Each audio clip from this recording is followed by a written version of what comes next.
No one noticed the man at first. He arrived early, just after sunrise, when the neighborhood was still quiet and the streets held on to the coolness of the night. He carried a shovel, a small bag of soil, and a folded lawn chair. The empty lot sat between two brick buildings, forgotten and overgrown weeds pushed through cracked concrete, old bottles and scraps of paper collected along the fence. People walked past it every day without slowing down. The man set down his chair, rolled up his sleeves, and began digging. His name was Walter Gaines, though no one there knew it yet.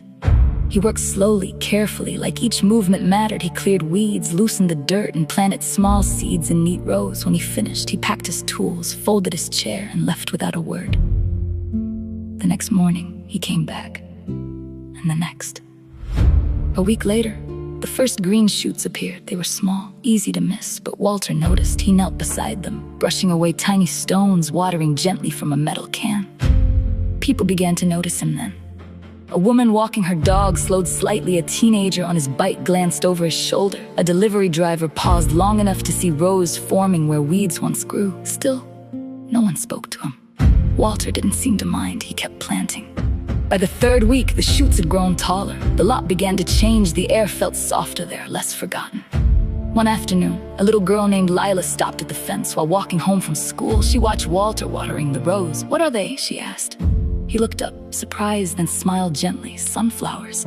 They get big, very big." She grinned. "I'll come back." She did the next day and the next. Sometimes she asked questions. Sometimes she just watched. Walter always answered quietly, never asking much in return. Soon, yellow buds appeared. They opened slowly, one by one, like tiny suns waking up. Within days, the lot transformed. Tall stems swayed in the breeze, bright faces turning towards the light. People stopped now. They took photos, they lingered. Conversations began where there had only been silence. Lila brought a small handwritten note. One afternoon, she tied it to the fence with a piece of string. "Thank you for making this pretty," it read. Walter noticed it, but said nothing. He simply smiled.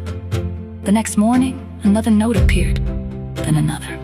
A man wrote, "This place makes my walk to work better." Someone else added, "My mother loved sunflowers." A folded paper read, "I sit here on my lunch break, it helps." Walter never removed the notes. He let them flutter gently among the flowers.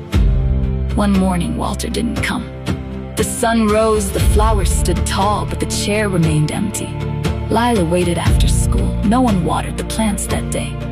The next morning, still no Walter. Neighbors began to notice. A woman brought a small watering can. A man picked up trash near the fence. Lila watered carefully, trying not to spill. The notes kept coming. "Hope you're okay. We're taking care of them. Come back soon." 3 days later, Walter returned. He moved slower than before, leaning slightly on his shovel. Lila ran to the fence. "Where were you?" "Just resting," he said softly. She nodded, satisfied. He looked around at the watered soil, the cleaned edges, the new notes tied to the fence. His eyes lingered on them longer than usual. "You all kept them alive," he said quietly. Summer deepened. The sunflowers grew taller than anyone expected. They swayed like a golden sea, bright and steady. People began leaving more than notes. Someone placed a small bench near the fence. Another added a wind chime that sang softly in the breeze. Walter kept tending the garden, but now he was rarely alone. One evening, he sat in his chair, watching the sun dip low. Lila sat beside him on the ground. "Why sunflowers?" she asked. He thought for a moment. "My wife loved them," he said. "She said they always look for the light, even on cloudy days." Lila looked at the tall flowers, then back at him. "I think she'd like this," she said. Walter nodded. "I think so too." As autumn approached, the petals began to fade. The bright yellow softened and seeds formed at the center. Walter collected some in small envelopes. One afternoon, he handed a few to Lila. "For next year," he said. She smiled. "We'll plant more." He looked across the lot, at the notes, the bench, the people passing slowly instead of rushing. "Yes," he said softly, "we will." Even after the flowers bowed and the stems dried, the lot no longer felt empty. Because sometimes, all it takes is one quiet act to plant something that keeps growing in other people's hearts.